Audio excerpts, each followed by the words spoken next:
گوپال سے اور دوسرے لوگوں سے آپ کے تدبر، حسن انتظام اور قابلیت کا شہرہ سن چکا ہوں۔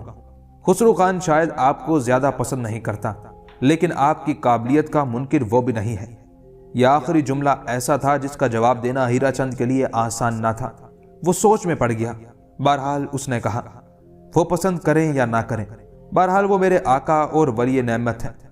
بھیم چند مسکرایا اور کہنے لگا، اوہ، پھر تو تم اور زیادہ قابل قدر آدمی ہو۔ تمہارے اس جواب سے اندازہ ہوتا ہے کہ وفاداریاں کوٹ کوٹ کر بھری ہیں تم میں۔ ہیرا چند جانتا تھا خسرو خان اور بھیم چند کے تعلقات کتنے گہرے ہیں۔ اس نے کہا، وفاداری ہی تو آدمی کی کسوٹی ہے۔ بھیم چند نے سر ہلاتے ہوئے تائید میں کہا، بے شک یہ تمہاری وفاداری ہی ہے جو یہ حکومت چل رہی ہے، ورنہ خسرو خان نے تو سارا کام بگاڑ رکھا ہے۔ ہیرا چند کو سخت حیرت تھی کہ ایک دوست کے منہ سے ایک دوست کے لیے وہ کیسی عجیب باتیں سن رہا تھا، لیکن وہ فریق بننا نہیں چاہتا تھا۔ اس نے کہا، بادشاہ پر بھگوان کا سایہ ہوتا ہے، وہ نکل کر جا ہی نہیں سکتا۔ بھیم چند نے ہنستے ہوئے ہیرا چند کی پیٹھ ٹھونکی اور کہا، شاباش، بہت اچھا جواب دیا تم نے۔ تمہیں جیسا سنا تھا ویسا ہی پایا۔ جی چاہتا ہے تمہیں خسرو خان سے مانگ لوں۔ ہیرا چند نے حیرت سے اسے دیکھا اور سوال کیا، آپ مجھے لے کر کیا کریں گے؟ وہ کہنے لگا، تمہیں اپنا وزیر اعظم بنا لیں گے، تمہیں بھیکم پور کے سیاہ و سفید کا مالک بنا دیں گے۔ تم حکومت کرنا، ہم آرام کریں گے، شکار کھیلیں گے، مجلس آرائیاں کریں گے۔ ایک وفادار کارگزار اچھے وزیر اعظم کی موجودگی میں ہمیں کرنا ہی کیا پڑے گا۔ یہ کیسی عجیب باتیں تھیں۔ ہیرا چند کی سمجھ میں نہیں آ رہا تھا کہ کیا جواب دے۔ بالآخر اس نے کہا، میں تو چاکر ہوں، جو حکم بھی ملے گا بجا لاؤں گا۔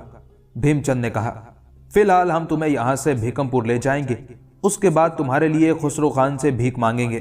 انقلاب ہمیشہ دبے پاؤں آتا ہے، وہ اپنے آنے کا اعلان نہیں کرتا، ڈنڈورا نہیں پیٹتا، وہ اس طرح آتا ہے کہ آہٹ تک نہیں ہوتی، لیکن جب آ جاتا ہے تو ناقابل فتح بن جاتا ہے، ناقابل تسخیر بن جاتا ہے۔ پھر اس سے کوئی ٹکر نہیں لے سکتا، پھر اس کے مقابلے میں کوئی نہیں ٹھہر سکتا۔ اسی طرح کا انقلاب وہ تھا جب قطب الدین خلجی کو قتل کر کے راتوں رات خسرو خان نے شہر کے تمام امراء، رؤسا، حکام، مشائخ، علماء اور سربراہ آورا اشخاص کو بلا کر سامنے تلوار رکھی اور انہیں اپنی اطاعت قبول کرنے کا حکم دیا۔ اور پھر کس میں مجال تھی کہ چون چراں کرتا؟ سب نے غیر مشروط طور پر توان و کرہن اطاعت کا عہد کر لیا۔ اور صبح کو جب دلی کے لوگ جاگے تو انہیں معلوم ہوا کہ قطب الدین قتل ہو گیا اور اب ان کا بادشاہ خسرو خان ہے۔ اور دوسرا انقلاب وہ تھا جس سے خسرو خان کو دوچار ہونا پڑا۔ دفتن ایک دن محفل عیش و نشاط اور رقص و طرب اور نغمہ و سرور میں یہ خبر اس کے کان تک پہنچی کہ تغلق اپنی فوج لے کر دہلی کی طرف بڑھ رہا ہے۔ تخت حکومت پر قبضہ کرنے کے بعد خسرو خان مطمئن ہو گیا کہ اب اس کے راستے کے سارے کانٹے ہٹ گئے ہیں، اب اس کا حریف اور مد مقابل کوئی نہیں ہے۔ تغلق سے وہ خائف ضرور تھا لیکن اپنی جگہ مطمئن بھی تھا۔ وہ جانتا تھا تغلق اس کا کچھ نہیں بگاڑ سکتا، اس کے پاس معمولی فوج ہے۔ اس کے برعکس خسرو خان کے پاس نہ فوج کی کمی تھی، نہ اسلحہ کی، نہ ساز و سامان جنگ، نہ روپے کی۔ پھر بھی اس نے تغلق کو رام کرنے کی کوشش میں کوئی دقیقہ نہیں اٹھا رکھا۔ اسے انعام و اکرام سے نوازنا چاہا، اسے منصب کا لالچ دیا، اسے جاگیر کی حرص میں مبتلا کرنا چاہا۔ اس کے اکلوتے اور چہیتے لڑکے کو اپنے پاس نظر بند کر لیا، مگر وہ حریف چیرا دست قابو میں نہ آیا۔ دراصل اس انقلاب کی جس کی خبر آج ملی تھی، بنیاد اسی دن پڑ گئی تھی جب محمد تغلق اس کی نظر بندی سے فرار ہو کر باپ کے پاس پہنچ گیا تھا۔ اس کی تکمیل اس دن ہوئی تھی جس دن حسام الدین تغلق سے جا ملا تھا، لیکن خسرو خان نے ان باتوں کو کوئی اہمیت نہیں دی۔ اسے اپنی قوت و طاقت پر ناز تھا، اسے یقین تھا کہ وہ ہر دشمن کو کچل سکتا ہے۔ مقابلے کے لیے خسرو خان بالکل تیار تھا۔ جب سے اس نے تخت حکومت پر قدم رکھا تو ہر وقت کیل کانٹے سے لیس رہتا تھا۔ جیسے ہی اسے اطلاع ملی کہ کشلو خان، جونا خان اور حسام الدین اپنی فوج لے کر اتحاد و اتفاق کے ساتھ دہلی فتح کرنے اور اس سے تخت حکومت چھیننے کے لیے بڑھ رہے ہیں، اس نے فوراً اپنے ماموں کی سرکردگی میں ایک فوج گراں مقابلے کے لیے بھیج دی اور مطمئن ہو گیا۔ اسے کامل یقین تھا کہ یہ لشکر گراں چند روز میں تغلق اور کشلو خان کے آدمیوں کو تتر بتر کر دے گا اور ان کے سرداروں کا کٹا ہوا سر لا کر اس کی خدمت میں پیش کر دے گا۔ لیکن اچھا نہیں ہوا۔ خسرو خان کا یہ لشکر جو بڑی دھوم دھام کے ساتھ تغلق کو شکست دینے کے لیے نکلا تھا، بہت جلد چند ہی روز کے اندر شکست فاش کھا کر واپس آ گیا۔ واپس کہاں آیا، چند آدمی جو آئے انہوں نے خبر دی کہ پوری فوج کا صفایا ہو گیا۔ سارا مال و متاع چھین لیا گیا۔ اب تغلق کی فوج اور زیادہ مضبوط و مستحکم ہو کر آگے بڑھ رہی ہے۔ پہلے تو خسرو خان کو اس خبر پر یقین نہیں آیا، لیکن جب اس کے سالار فوج اس کے ماموں کی لاش لا کر اس کے سامنے رکھی گئی تو وہ کانپ گیا اور صورت احوال کی نزاکت کا اسے پورا احساس ہو گیا۔ اب تک جس دشمن کو وہ حقیر سمجھ رہا تھا، اب وہ ایک ناقابل تسخیر قوت بن کر اس کی حکومت کا تختہ الٹنے کے لیے آ رہا تھا، اور بظاہر اس کے روکنے کی کوئی تدبیر نہیں تھی۔